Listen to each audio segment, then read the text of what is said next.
ਜੈ ਮਸੀਹ ਦੀ। ਜੈ ਮਸੀਹ ਜੀ ਦੀ ਜੀ। ਤੁਹਾਡੇ ਸਾਰਿਆਂ ਦਾ ਅਸੀਂ ਸਵਾਗਤ ਕਰਦੇ ਹਾਂ। ਜਿਸ ਤਰ੍ਹਾਂ ਪ੍ਰਭੂ ਵਚਨਾਂ ਵਿੱਚ ਲਿਖਿਆ ਹੋਇਆ ਹੈ ਕਿ ਸਾਰੀ ਧਰਤੀ ਦੇ ਲੋਗੋ ਯਹੋਵਾ ਦੇ ਗੀਤ ਗਾਓ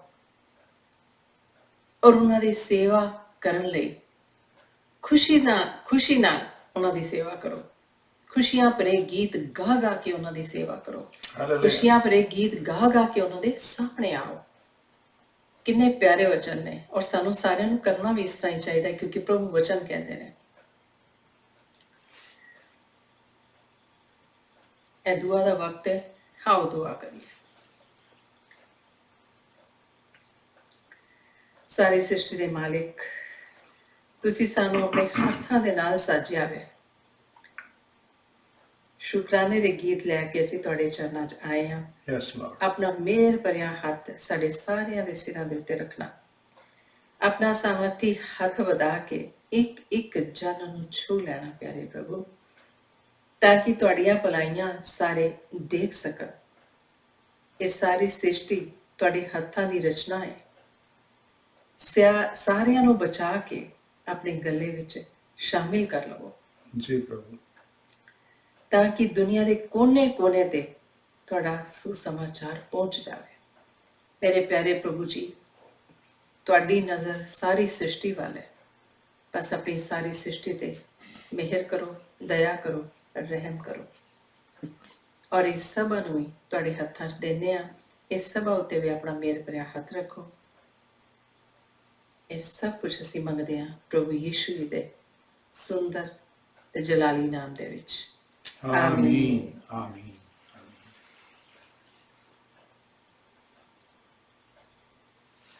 ਅਸੀਂ ਹੁਣ ਪ੍ਰਭੂ ਵਚਨ ਪੜ੍ਹਨ ਲੱਗਿਆ। Book of Psalm 145 8 verse 8 to 13। ਯਹੋਵਾ ਮਿਹਰਬਾਨ ਅਤੇ ਦਇਆਲੂ ਹੈ। ਯਹੋਵਾ ਸਹਿਜ ਅਤੇ ਪਿਆਰ ਭਰਿਆ ਹੈ। ਹਾਲੇਲੂਇਆ। 9th verse, ਯਹੋਵਾ ਹਰ ਇੱਕ ਨਾਲ ਨੇਕੀ ਕਰਦਾ ਹੈ। ਯਹੋਵਾ ਹਰ ਚੀਜ਼ ਨੂੰ ਆਪਣੀ ਦਇਆ ਦਰਸਾਉਂਦਾ ਹੈ ਜਿਸ ਨੂੰ ਉਸਨੇ ਬਣਾਇਆ। verse 10, ਯਹੋਵਾ ਜੋ ਵੀ ਗੱਲਾਂ ਤੁਸੀਂ ਕਰਦੇ ਹੋ ਤੁਹਾਨੂੰ ਉਸਤਤ ਦਿਵਾਉਂਦੀਆਂ ਹਨ। ਤੁਹਾਡੇ ਭਗਤ ਤੁਹਾਨੂੰ ਆਸੀਸ ਦਿੰਦੇ ਹਨ। verse 11, ਤੁਹਾਡੇ ਭਗਤ ਦੱਸਦੇ ਹਨ ਕਿ ਤੁਹਾਡਾ ਮਹਿਮਾਮਈ ਰਾਜ ਹੈ।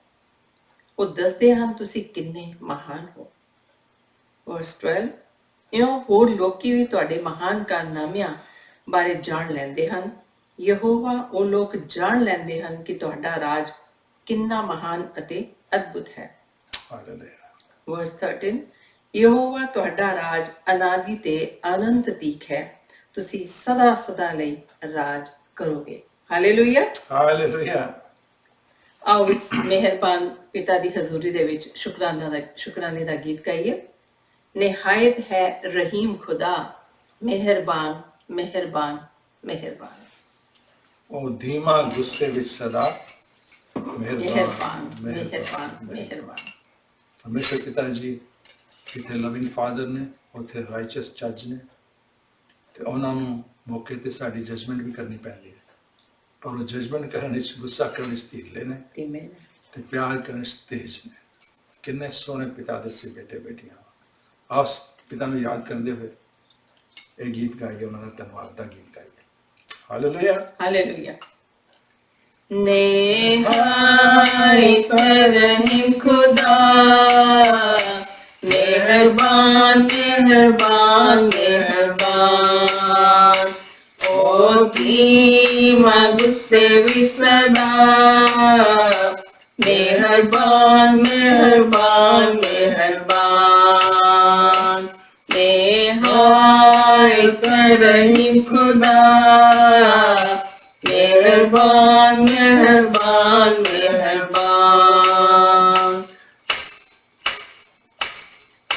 ਰਹਿਮ ਓ ਦਾਵਤ ਕੇ ਹੈ ਕਮਾਲ, ਭਲਾਈ ਕਰਦਾ ਸਭਨਾ ਨਾਲ।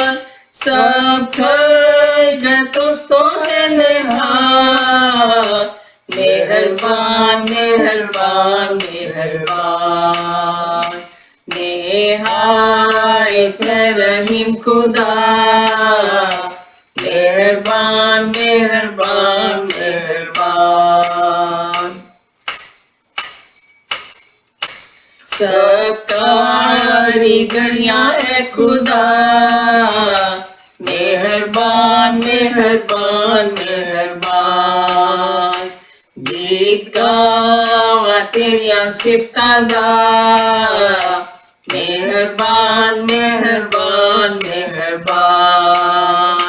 निहायत रहीम खुदा, मेहरबान मेहरबान मेहरबान। पाक लोग जो तेरे हैं तमाम, ओ कहते लेके तेरा नाम, के तू मुबारक है मुदाम, मेहरबान मेहरबान मेहरबान। निहायत रहीम खुदा, मेहरबान मेहरबान मेहरबान।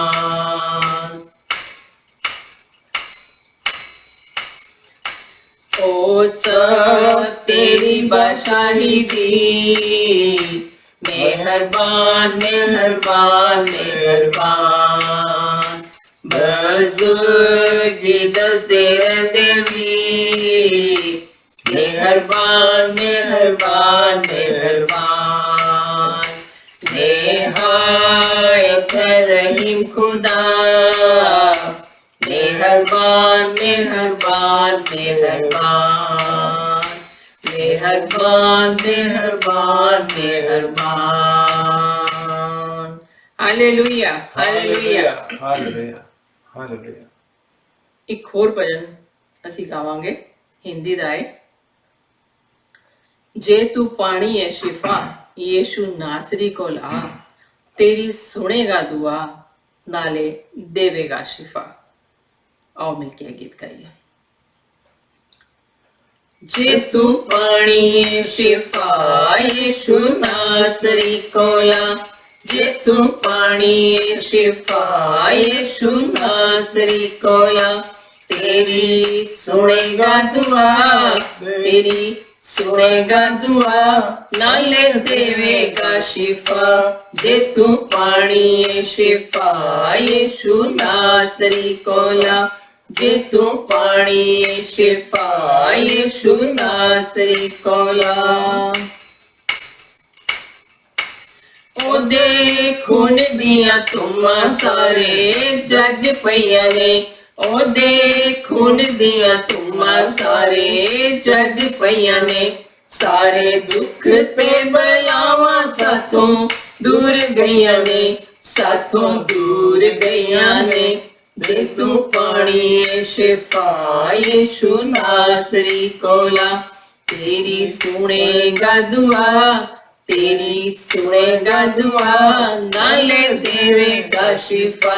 जे तू पानी शिफा, यीशु नासरी कोला।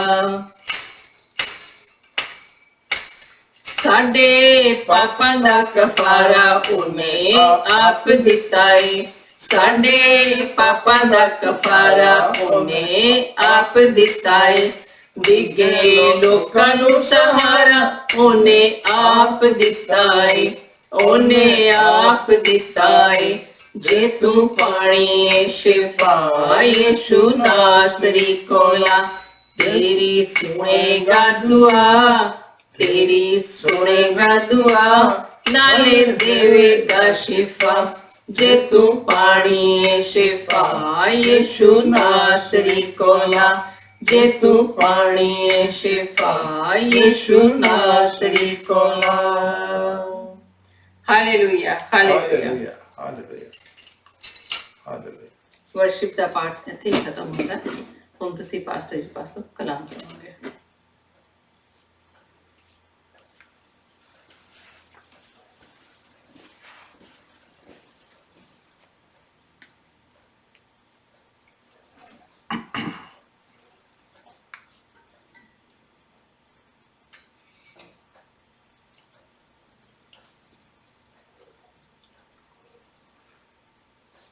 प्रभु यीशु जी के पावन, पवित्र, सबसे सुंदर और सबसे ऊंचे नाम में आपको बरकत मिले।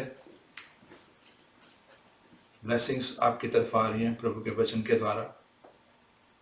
आइए आज के वचन को ग्रहण करें। आज प्रभु जी जो हमें संदेश दे रहे हैं, आज प्रभु का वचन जो हमें संदेश दे रहा है, उस मैसेज, उस संदेश का टाइटल है the great tribulations and what will happen thereafter. The great tribulations and what will happen thereafter. महान क्लेश और उसके बाद क्या होगा, कठोर यातना और उसके बाद क्या होगा। माय ब्रदर्स एंड सिस्टर्स, प्रभु का वचन इस बात की गवाही देता है कि अंत समय में बहुत सी घटनाएं होंगी, बहुत सा ऐसा कुछ होगा जो इस धरती पे होगा। उसमें कई घटनाएं होंगी और उसमें एक जो घटना है वो है द ग्रेट ट्रिब्यूलेशंस, महान क्लेश या कठोर यातना। अगर आप संसार की तरफ देखें, ये सब कुछ एंड टाइम में होगा। आज अगर हम संसार की तरफ देखें तो आज का संसार looks like now it's a very dangerous place to live in. ये ऐसी जगह बन गया जहां रोजमर्रा की जिंदगी में ऐसी ऐसी घटनाएं हो रही हैं जो पहले कभी नहीं हुई थी। अगर देखें तो मॉरल जो डिके हो रहा है सोसाइटी का, और दिन ब दिन इंसान गिरता जा रहा है। ऐसा कुछ हो रहा है जो पहले कभी नहीं हुआ था। लड़ाइयाँ हो रही हैं, झगड़े हो रहे हैं, एक मुल्क दूसरे मुल्क से झगड़ा कर रहा है, एक कौम दूसरे कौम से झगड़ा कर रही है। एक ही देश के अंदर रहने वाले लोग एक दूसरे के साथ नहीं रह पा रहे। तो जब इस तरह की बातें हम देखते हैं तो मन में क्वेश्चन आता है, व्हाट्स दिस हैपनिंग? ऐसा क्या हो रहा है, क्यों हो रहा है? Is this the end time जो प्रभु के वचन में लिखा है? अंतिम समय के बारे में जो प्रभु के वचन में लिखा है, क्या वही समय आ गया? Will this world B same again? जैसे पहले सुंदर ये संसार था, ये रचना थी प्रभु की, क्या वैसा पहले होगा? और सबसे बड़ा क्वेश्चन जो उठता है वो ये उठता है कि where is God in all this? जो सब कुछ हो रहा है उस समय परमेश्वर कहाँ छुपे बैठे हैं? क्यों उनकी आवाज नहीं आती? क्यों अपना सामर्थ्य हाथ बढ़ा के वो सब कुछ नहीं करते? और ब्रदर सिस्टर्स, अंत समय का एग्जैक्ट टाइम किसी को भी नहीं पता, लेकिन आज अगर देखें तो हर इंसान, चाहे वो विश्वासी है चाहे अविश्वासी है, they are thinking we are very close to the end time. My brother sisters, प्रभु के वचन में प्रभु यीशु मसीह जी ने खुद इस बारे में कुछ हमें साइंस दिए थे, चिन्ह दिए थे। उन्होंने बताया था कि एंड टाइम में उनकी दोबारा वापसी, सेकंड कमिंग कैसे होगी और उस समय क्या कुछ होगा, उसके हमें साइन दिए थे, चिन्ह दिए थे। ये प्रभु के वचन में बुक ऑफ मैथ्यू 24 में है। आइए देखते हैं मैथ्यू चैप्टर 24 वर्स 4 एंड 5। मत्ती की इंजील अध्याय 24 वचन 4 और 5। उत्तर में यीशु जी ने कहा, सावधान, तुम लोगों को कोई छलने ना पाए। मैं यह इसलिए कह रहा हूं कि ऐसे बहुत से हैं जो मेरे नाम में आएंगे और कहेंगे मैं मसीह हूं, और ये बहुतों को छलेंगे। हालेलुया। सो प्रभु का वचन हमें यह बताता है कि जो पहला साइन है, that is sine of deception. जब फॉल्स प्रॉफिट आएंगे, प्रभु के ऐसे सेवक आएंगे जो अपने आप को मसीह कहेंगे, लेकिन वो असल में मसीह नहीं होंगे, असल में वो क्रिश्चियंस भी नहीं होंगे। माय ब्रदर्स सिस्टर्स, आज अपने आसपास देखें, कितना कुछ ऐसा हो रहा है, कितनी तरह की टीचिंग आपको पढ़ने को, देखने को, सुनने को मिलती है जो बाइबल के आधार पर नहीं है, बाइबल के साथ मैच नहीं करती। तो ये साइन भी आजकल आपको नजर आ रहा होगा। सेकंड जो साइन प्रभु ने दिया था नेक्स्ट वर्स में, verse number 6, book of Matthew chapter 24, तुम पास के युद्धों की बातें और दूर के युद्धों की अफवाह में सुनोगे। You will hear wars and rumours of wars. जो लड़ाइयाँ हो रही उनकी बातें और जो लड़ाइयाँ नहीं भी हो रही उनकी अफवाहें सुनेंगे। But see to it that you are not alarmed, लेकिन तुम घबराना मत। Such things must happen but the end is still to come. ऐसा होगा लेकिन अभी अंत नहीं आया। माय ब्रदर्स एंड सिस्टर्स, अगर थोड़ा सा ही पीछे चले, ये जो 2000 ईयर्स शुरू हुआ है, जो नई ये सेंचुरी शुरू हुई है, अगर वहाँ उसके पीछे जाके देखें तो 2000 सन के बाद के अगर दिन देखें तो इतना कुछ हो चुका है, इतनी लड़ाइयाँ हो चुकी हैं। जैसे 2001 आया था तो 9/11 हुआ था, जिसमें अमेरिका की 2 बड़ी बिल्डिंग्स जिनको कोई तोड़ भी नहीं सकता था, उसको चकनाचूर कर दिया गया था। कितनी कॉन्फ्लिक्ट्स हो रही हैं, कितनी तरह की ऐसी संस्थाएं बन गई हैं, टेररिस्ट ऑर्गेनाइजेशन बन रही हैं, जो हर मुल्क में, तकरीबन हर मुल्क में कोई ना कोई झगड़ा चल रहा है। इस समय भी जब हम ये प्रवचन पढ़ रहे हैं, सुन रहे हैं, शायद किसी मुल्क में किसी इंसान के साथ ऐसा सलूक हो रहा है जो नहीं होना चाहिए, ऐसे वहाँ पे टेररिस्ट अटैक हो रहे हैं जो नहीं होने चाहिए। तो ये साइन भी लगता है कि आज हो रहा है। थर्ड साइन प्रभु जी ने बताया था वर्स नंबर 7 में, book of Matthew chapter 24 verse 7 में क्या बोला था? Nation will rise against nations, एक जाति दूसरी जाति के विरोध में, एंड किंगडम अगेंस्ट किंगडम, और एक राज्य दूसरे राज्य के विरोध में खड़ा होगा। There will be famine and earthquake in various places, और हर जगह भूचाल आएंगे और अकाल पड़ेंगे। माय ब्रदर्स एंड सिस्टर्स, आज अगर आसपास देखें तो यही कुछ हो रहा है। कई बार आपने टीवी में देखा होगा कि कई ऐसे मुल्क हैं जहाँ के बच्चों के पास खाने को नहीं है तो वो कूड़े में से अपना खाना ढूंढ रहे हैं। माय ब्रदर्स एंड सिस्टर्स, अगर अर्थक्वेक के बारे में ही सोचे तो एक ही सन की बात आंकड़ा देखें, 2015 में एक ही साल में 1500 से भी ज्यादा अर्थक्वेक आए। अगर सोचें तो एक दिन में 3 से भी ज्यादा। So almost every day we are seeing earthquake happening around this world. और आगे देखें तो अगला साइन जो प्रभु जी ने दिया इसी चैप्टर के मैथ्यू, बुक का मैथ्यू 24 वर्स 9 में, then you will be handed over to be persecuted, फिर उस समय वो तुम्हें दंड देने के लिए पकड़वाएंगे, एंड पुट टू डेथ, और तुम्हें मरवा डालेंगे, and you will be hated by all nation because of me, क्योंकि तुम मेरे शिष्य हो, इस वजह से लोग तुमसे घृणा करेंगे। यानी परसिक्यूशन आएगा एंड में, वो लोग जो प्रभु के पीछे चल रहे हैं, जो विश्वासी हैं। और आगे प्रभु ने वर्स 12 में लिखा है, because of the increase of wickedness, चूंकि अधर्मता बढ़ जाएगी, the love of most will grow cold, बहुत से लोगों का प्रेम ठंडा पड़ जाएगा। आज देखें कई ऐसे मुल्क हैं, हमारे अपने मुल्क इंडिया, पाकिस्तान में क्या कुछ परसिक्यूशन के नाम पे नहीं हो रहा। माय ब्रदर्स एंड सिस्टर्स, इतना कुछ इस सदी में हुआ है जो पिछली सदियों में नहीं हुआ। अगर आप आंकड़े जाके देखने की कोशिश करें तो पता लगेगा कि 2000 साल पहले प्रभु यीशु मसीह आए थे धरती पे, तब से मसीह बनने शुरू हुए।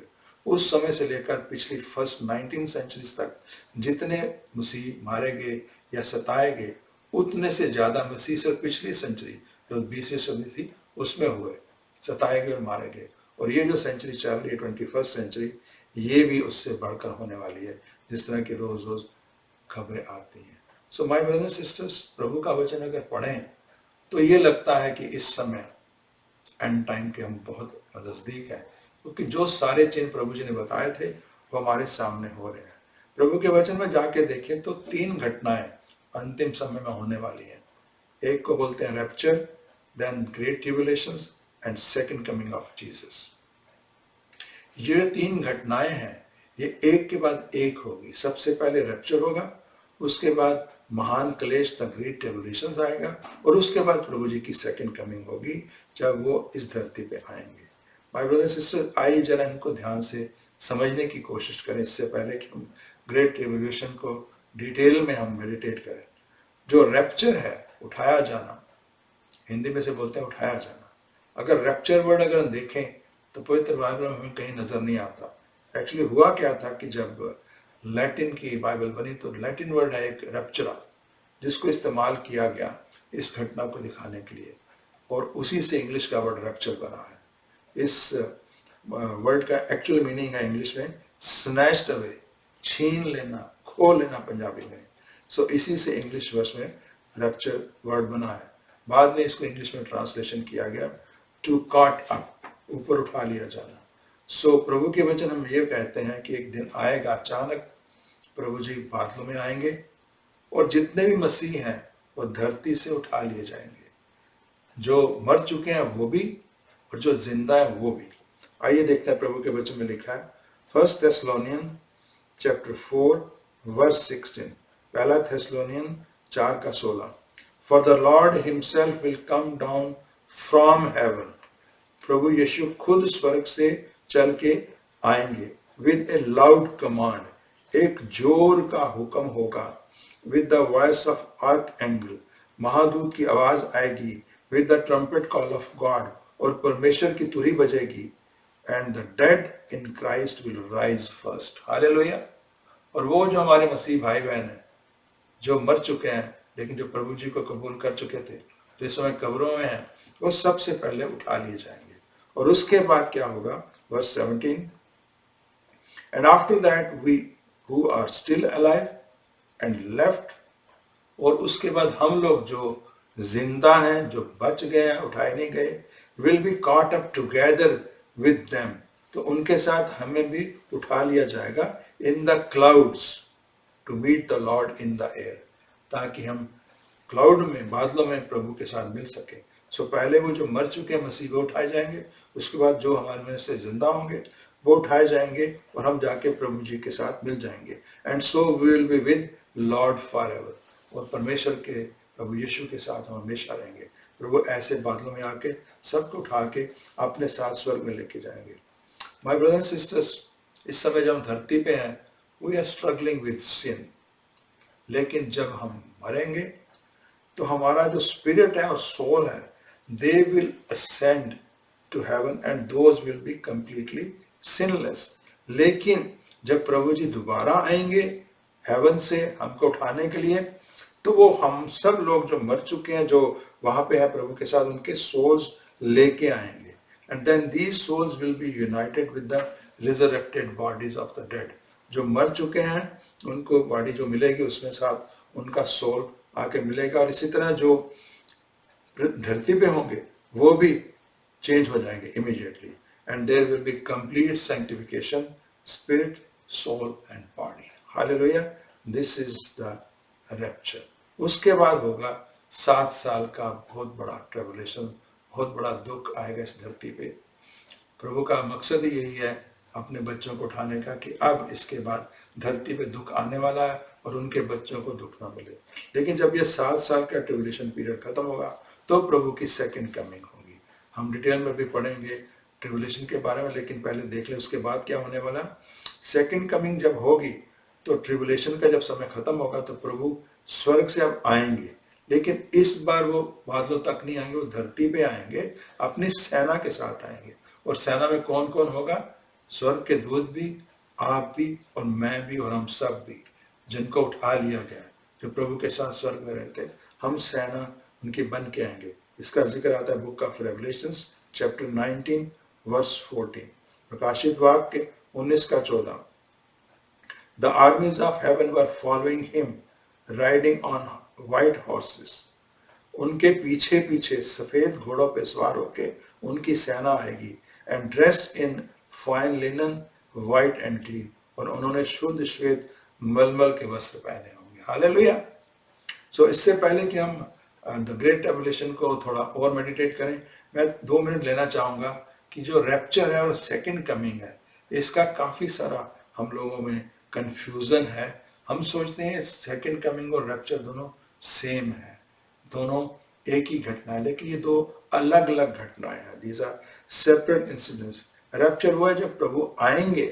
कंफ्यूजन इसलिए क्योंकि दोनों में प्रभु के आने की बात की है, लेकिन रैप्चर के समय प्रभु सिर्फ बादलों तक आएंगे और सिर्फ अपने बच्चों को उठा के लेके जाएंगे।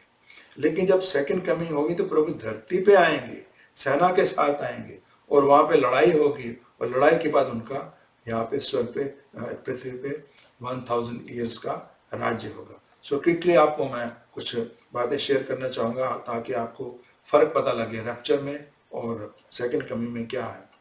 रैप्चर में जैसे पहले बताया, हम लोग हवा में उठा लिए जाएंगे, लेकिन सेकंड कमिंग के समय हम लोग उनके साथ धरती पे आएंगे, we will be on this earth. Second difference क्या है कि जो रैप्चर है वो ट्रिबुलेशन से पहले होगा। पहले रैप्चर होगा, फिर 7 साल का दुख आएगा, फिर सेकंड कमिंग होगी। इसी तरह दोनों घटनाओं का मकसद अलग अलग है। जो रैप्चर है उसका मकसद है बिलीवर का डिलीवरेंस, जो प्रभु के मानने वाले हैं उन पे दुख ना आए, वो बच जाए, उनको पहले उठा लिया जाएगा, इससे पहले कि ट्रिब्यूलेशन आए।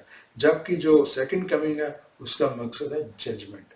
जब प्रभु जी दोबारा आएंगे धरती पे, 100 साल का राज होगा, तो प्रभु जी जज करेंगे उन सब को जो प्रभु जी को विश्वासी नहीं थे, जो अनबिलीवर थे। इसी तरह एक और फर्क है दोनों घटनाओं में, जो रैप्चर है वो हिडन होगा, किसी को नजर नहीं आएगा, लेकिन जो सेकंड कमिंग है वो सबको नजर आएगी। जब प्रभु अपनी सेना के साथ दोबारा आएंगे इस धरती पे, सबको नजर आएगा। रैप्चर कैसे होगा? एक क्षण में, प्रभु के वचन में लिखा है, लोग उठा लिए जाएंगे।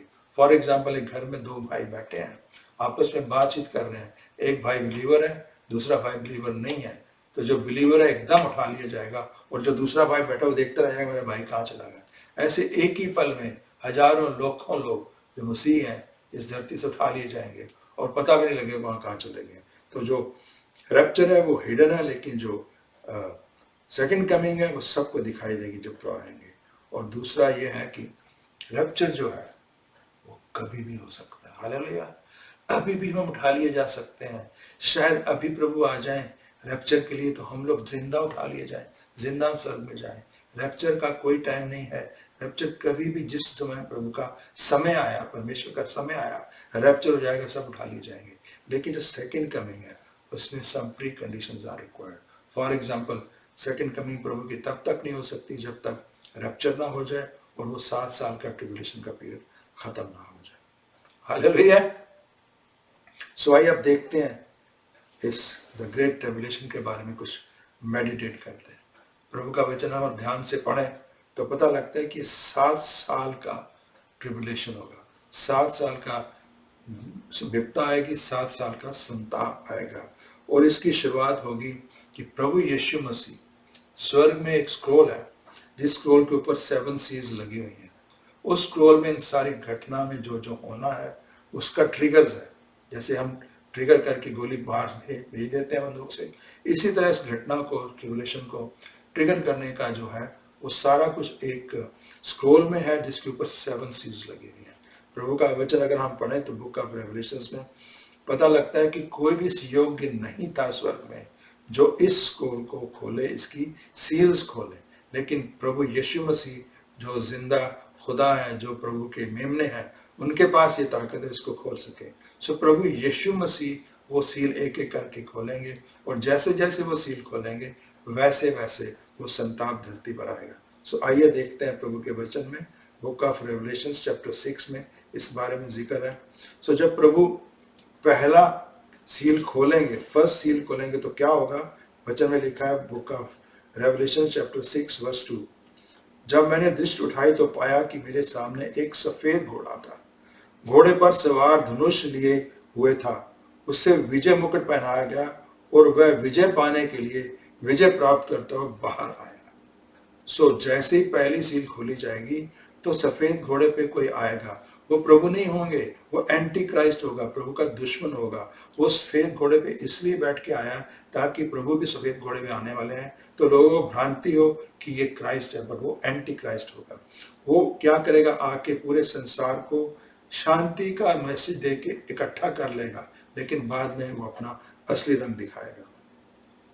सेकंड सील जब खोलेंगे तो प्रभु के वचन में लिखा है वर्स 4 में, इस पर अग्नि के समान लाल रंग का एक और घोड़ा बाहर आया, इस पर बैठे सवार को धरती से शांति छीन लेने और लोगों में परस्पर हत्याएं करवाने को उकसाने का अधिकार दिया गया है। उसे एक लंबी तलवार भी दे दी गई है। सो जब सेकंड सील प्रभु जी खोलेंगे तो एक रेड हॉर्स आएगा। रेड हॉर्स क्या करेगा? उस पे जो सवार होगा वो, उसके पास पावर होगी कि धरती से शांति छीन ले, एक दूसरे का मर्डर करेंगे, लोग एक दूसरे से फाइट करेंगे, वार होगा, मर्डर होगा, ब्लड शेड होगा, and these are the sign of tribulations. और जब तीसरी सील प्रभु जी तोड़ेंगे तो उसके बारे में लिखा प्रभु के वचन में वर्स 5 में, मेमने ने जब तीसरी मोहर तोड़ी तो मैंने तीसरे पानी को कहते हुए सुना, आ।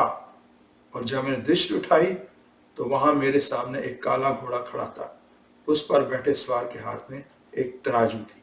तो जब प्रभु जी तीसरी सील तोड़ेंगे तो एक काला घोड़े पे बैठा हुआ आएगा जो कि फैमिन का, जो कि अकाल का प्रतीक है। तो उस समय अकाल पड़ जाएगा, लोगों के पास खाने को समय नहीं होगा, जो पैसा नहीं होगा। जो आम इंसान होंगे वो सारे दिन की मेहनत करके भी एक ढंग का खाना नहीं खा सकेंगे, एक टाइम का खाना नहीं खा सकेंगे। लेकिन जो अमीर है वो लग्जरी में रहते रहेंगे। और उसके बाद जब प्रभु जी चौथी सील तोड़ेंगे, उसके बारे में लिखा है वर्स 8 में, फिर जब मैंने दृष्टि उठाई तो मेरे सामने मरियल सा पीले हरे से रंग का एक घोड़ा उपस्थित था। उस पर बैठे सवार का नाम था मृत्यु, हालेलुया। और उसके पीछे सटा हुआ चल रहा था प्रेत लोग। धरती के 1/4 भाग पर उन्हें यह अधिकार दिया गया कि वे युद्धों, अकालों, महामारियों और धरती के हिंसक पशुओं के द्वारा वे लोगों को मार डालें। Hallelujah. My brothers and sisters, बहुत भयानक समय होगा कि जब चौथी सील तोड़ी जाएगी तो घोड़े पे सवार होके मौत खुद आएगी। उसके पीछे जैसे हमने पढ़ा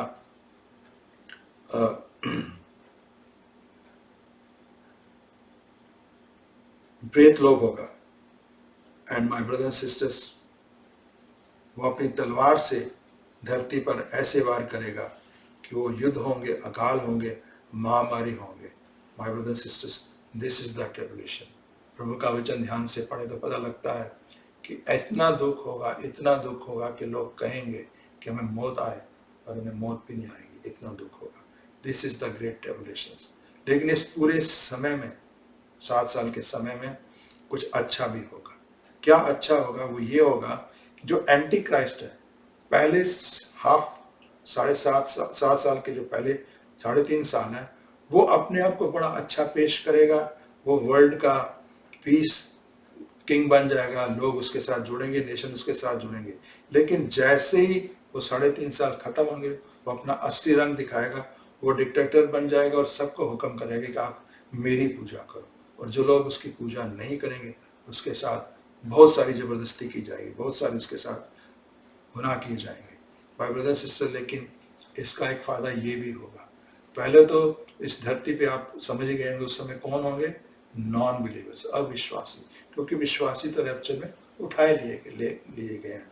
तो ये जो अविश्वासी धरती पे रह जाएंगे, जब ये सब कुछ देखेंगे, जब उनके सामने रैप्चर होगा, जब एक भाई देखेगा कि मेरा भाई उठा लिया गया और मैं यह रह गया और मेरे ऊपर अत्याचार हो रहे हैं, तो बहुत से लोग प्रभु को अपना जीवन देंगे, विश्वासी बनेंगे। उसके बाद जब ये एंटी क्राइस्ट जुल्म करेगा, तब भी लोग अपने आप को बचाने के लिए प्रभु को कबूल करेंगे। So gospel will be distributed, gospel will be preached, and many will become believer from those non-believers which are on that earth. My brothers and sisters, हम कह सकते हैं यंग क्रिश्चियंस होंगे, नए विश्वासी होंगे, उनके ऊपर भी बड़ी मुश्किल होगी। क्योंकि एंटी क्राइस्ट ने हुक्म दिया कि जो मेरी पूजा नहीं करेगा उसके साथ बहुत सी दुख होगा। लेकिन ये ट्रिब्यूलेशन का पीरियड 7 साल का है। 7 साल जैसे ही खत्म होंगे, कुछ और घटनाएं होंगी। तो आइए देखते हैं। अभी तक हमने सीखा what is tribulation, but now let's try to understand what will happen after the tribulations. So जब ट्रिब्यूलेशन खत्म होगा 7 साल का, 3 घटनाएं होंगी, मेन 3 घटनाएं होंगी। पहली घटना है जिसे हम जानते हैं बैटल ऑफ आर्मगेडोन के नाम से। एक बहुत बड़ी लड़ाई होगी। इनफैक्ट ये 7.5 की जो संताप है उसकी खात्मा एक बड़ी लड़ाई से होगा। ये लड़ाई फाइनल लड़ाई होगी बिटवीन गुड एंड इविल, अच्छाई और बुराई के बीच में। वो आखिरी लड़ाई है, उसमें लड़ाई होगी। और इस लड़ाई में कौन विजयी होगा? हमारे प्रभु यीशु मसीह, हालेलुया।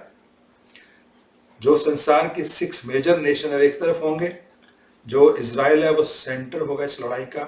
दूसरी तरफ प्रभु की सेना होगी। प्रभु अपनी सेना के साथ आएंगे। जैसे पहले मैंने जिक्र किया, सेना में कौन होंगे?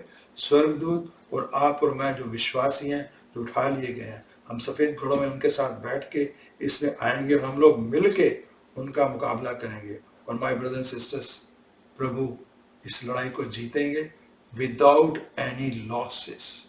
एक भी उनका साथ, जो उनकी सेना के साथ सैनिक आए हैं, मैं और आप और स्वर्गदूत, एक का भी नुकसान नहीं होगा। None of them will be lost. और उसके बाद प्रभु क्या करेंगे? एक ड्रामेटिक सेकेंड में जो एंटी क्राइस्ट है और उसके जादू उसके साथी हैं, सबको पकड़ के लेक ऑफ फायर में फेंक दिया जाएगा। और इस तरह ये जो लड़ाई है कंप्लीट होगी। माय ब्रदर्स एंड सिस्टर्स, ये लड़ाई में बहुत सारा खून खराबा होगा, बहुत सारा खून बहेगा। प्रभु का वचन अगर जाके पढ़ें तो खौफ आता है। Revelations book of Revelations chapter 24 में जाके देखें, प्रभु के वचन में लिखा है कि इतना खून बहेगा कि उस खून को अगर इकट्ठा करें तो 200 मील का एरिया और 4 फीट ऊंचा वो भर जाए, इतना खून बहेगा, इतना खून खराबा होगा। लेकिन खुशी की बात है, इस खून खराबे में ना प्रभु के चाहने वालों को कोई नुकसान होगा। एंटी क्राइस्ट और उसके चाहने वाले खत्म हो जाएंगे। सो पहली घटना ये होगी। दूसरी घटना क्या होगी? जब ये जीत मिल जाएगी इस लड़ाई में, तो अब 1000 साल का शासन होगा, राज्य होगा, किंगडम होगा प्रभु यीशु मसीह जी का इस धरती पे। और उनके शासन में हेल्प कौन करेगा? आप और मैं, जो उनके साथ इस धरती पे आए हैं। पहले हमने लड़ाई जीती है, अब उनके साथ उनका ये जो शासन 1000 साल का चलना है, उसमें हम लोग पार्ट लेंगे, अपना अपना हिस्सा डालेंगे। Because those who we are believer today on this earth, we are rulers in the making. आने वाले दिनों में हमने राज्य करना है।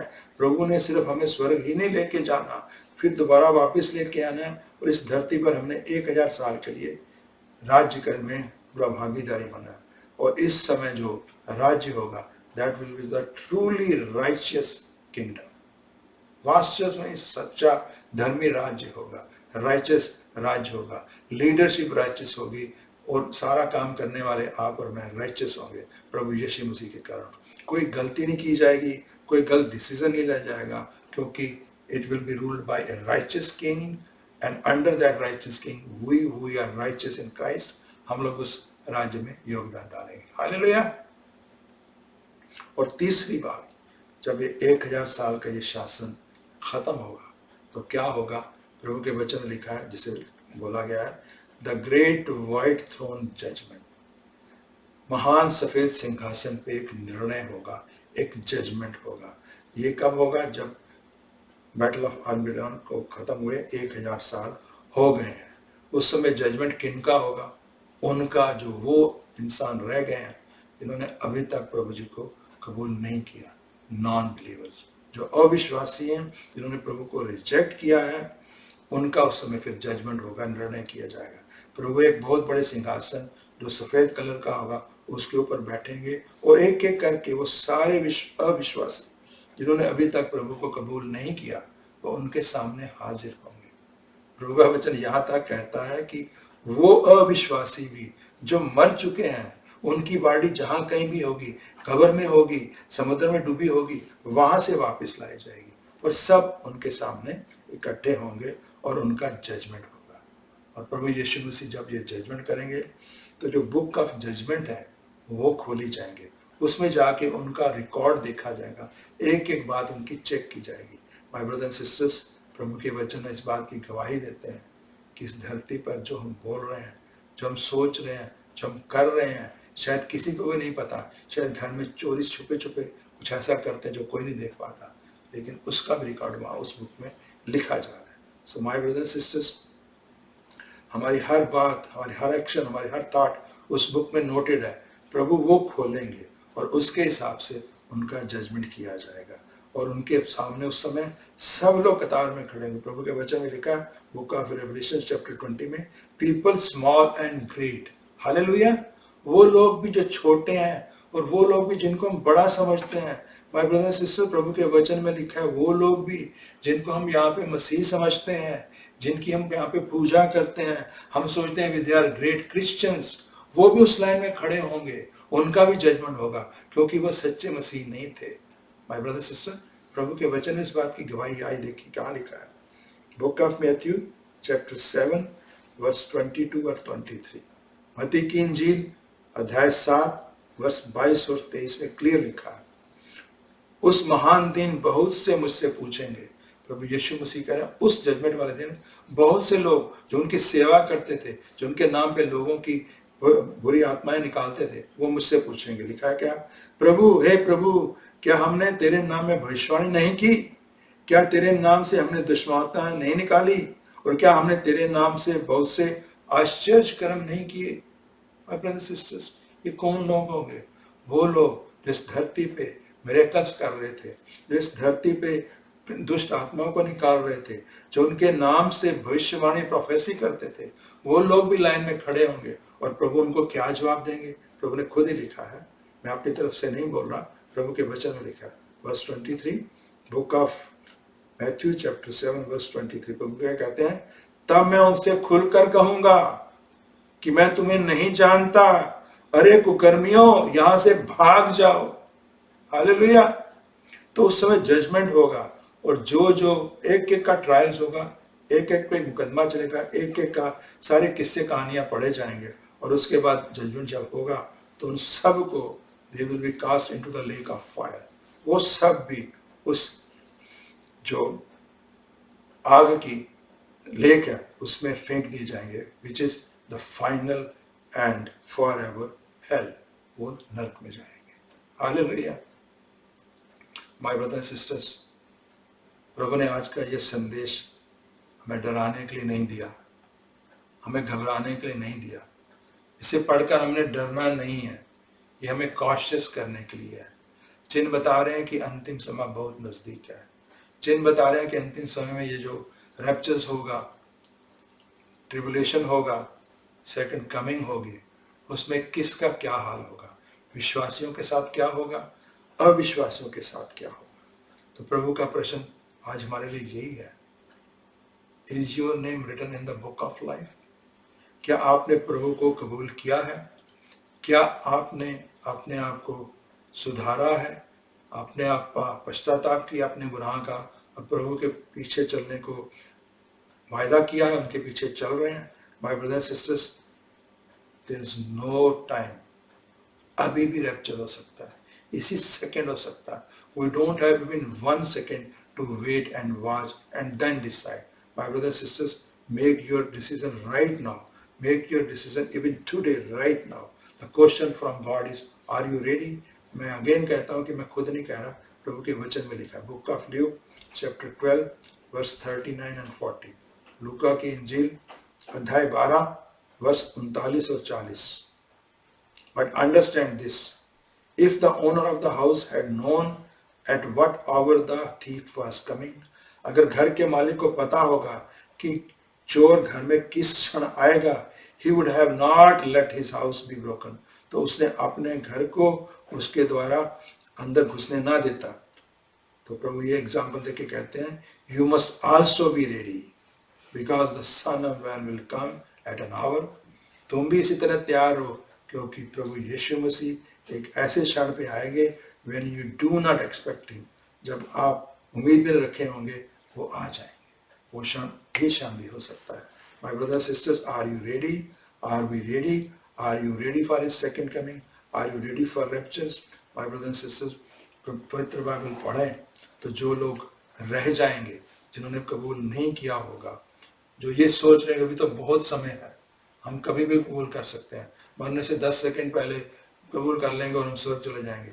लेकिन प्रभु के वचन में लिखा, for them there is only limitations, संताप है, दुख है और क्राई है।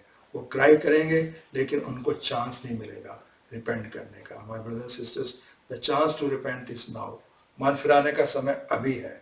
आइए अपने आप को प्रभु के पीछे चलना स्वीकार करें, प्रभु को अपना मुक्तिदाता, अपना परमेश्वर माने, उनके पीछे चलें, उनकी लॉर्डशिप को एक्सेप्ट करें, उनके अपने आप को उनको सरेंडर करें, तो उनके पीछे चल के एक अच्छे मसीह की जिंदगी जो बाकी की रहेगी वो बिताएं। वचन पढ़ें, प्रार्थना करें, बाइबल स्टडी करें, चर्च में आएं। My brothers sisters, spend more time in his presence, ताकि हम मसीह तो बने लेकिन ऐसे मसीह ना बने जो उस जजमेंट की लाइन में खड़े होंगे, वैसे मसीह ना बने। मेरी प्रार्थना अपने लिए और आप सबके लिए जिस समय सुन रही है कि हम में से कोई भी उस लाइन में ना खड़ा हो जहाँ जजमेंट हो रही हो, क्योंकि हम ऐसे मसीह बने कि वो उस लाइन में खड़े होने के योग्य ना माने जाए, वो अयोग्य ना माने जाए। My brother sister, there is no second time, this is the time when you have to accept the Lord. So I will close with this message, and this message not from me, this message from Heavenly Father. He is crying, he is asking you, Will you make this decision today? Will you accept the right way? He is the life, he is the truth, he is the right way. क्या आप उसको कबूल करेंगे? मेरा ईमान है बहुत सारे प्रभु के बेटे बेटियां इस समय ये संदेश सुन रहे हैं जिन्होंने अभी भी प्रभु जी को अपना जीवन दान नहीं दिया और जीवन दान देंगे। Hallelujah. God bless you all. God bless you all.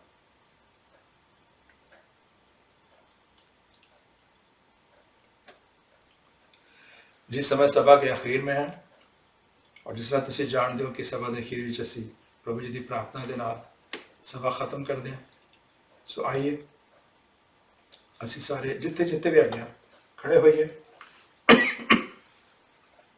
अपनी अखां बंद करिए,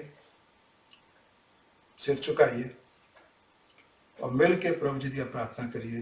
लॉर्ड्स प्रेयर हमेशा की तरह अपनी सभा की समाप्ति असी इस प्रार्थना नाल करिए। आओ ताल बढ़ाते हुए एक एक शब्द को समझते हुए प्रभु जी की प्रार्थना करिए। हे साडे पिता जेड़े स्वर्ग विच हो, तुहाडा नाम पाक मन्निया जाए, तुहाडा राज आए, तुहाडी मर्जी जेड़ी स्वर्ग विच पूरी हुंदी है जमीन उत्ते भी होए। साडी रोज दी रोटी अज सानू दिओ अते साडे गुनाह माफ करो जिवें असां भी अपने गुनाहगारां नूं माफ कीता है, अते सानू परतावे विच ना लियाओ सगों बुराई तो बचाओ, क्योंकि राज शक्ति अते महिमा सदा तुहाडे ही हन। और हर जुबान बोले आमीन आमीन। जी आओ सभा दे अखीर विच प्रभु जी वालों साडे सारियां वाल ब्लैसिंग्स आ रही ने। प्रभु खुद अपने वचनां दे राहीं सानू ब्लैसिंग्स दे रहे हैं। जिस तरह तुसीं जानते हो प्रभु के वचन च लिखा है, यह वचन कोई होर चीज़ नहीं, प्रभु यीशु मसीह ने पहले वो शब्द के तौर पर शुरू में जो बुक ऑफ जेनेसिस पढ़ी तो पता लगता वो वचन दे रूप में परमेश्वर के नाल सी।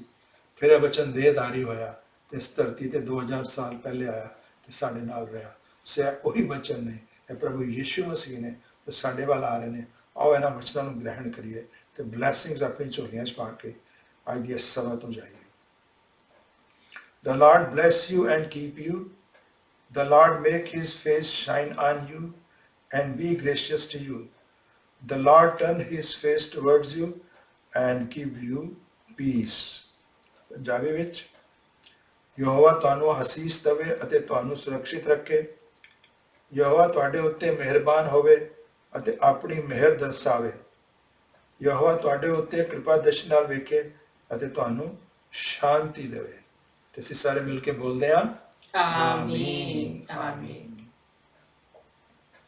आखिर विच मैं अपने वालों मोना वालों और अपनी कलीसिया his prayer house international church वालों तुहानू सब नूं खूब बरकत देना, दुआ करना, ईमान रखना कि अज दा कलाम साडी जिंदगियां च लाहेवंद होएगा। असीं इस कलाम नूं सिर्फ सुनने वाले नहीं होंगे, इसनूं सुन के जे भी असीं प्रभु जी नूं जीवन नहीं दिता या अजे भी असीं प्रभु जी दे दस्से मार्ग ते नहीं चल रहे, उन्हां दी शिक्षा पढ़दे ते हां पर उसनूं फॉलो नहीं करते, असीं उन्हां दे फॉलोअर बनांगे, उन्हां नूं अपनी एक्शनस लैके आवांगे। ये मेरा ईमान है। सो प्रभु जी तुहानू खूब बरकत देन, प्रभु जी तुहानू ताकत देन, पवित्र आत्मा का अभिषेक देन ताकि तुसीं इन्हां औखियां गल्लां नूं ना सिर्फ सुन सको बल्कि उन्हां ते चल भी सको। और आने वाला जो नवा महीना शुरू होया तुहाडा खूब बरकत भरिया होवे, आने वाले जो दिन ने खूब बरकत भरे होण। सो सभा के अखीर विच असीं मिल के आप जी के नाल शेयर करना चाहेंगे। प्रभु यीशु जिंदा है। God bless you. God bless you.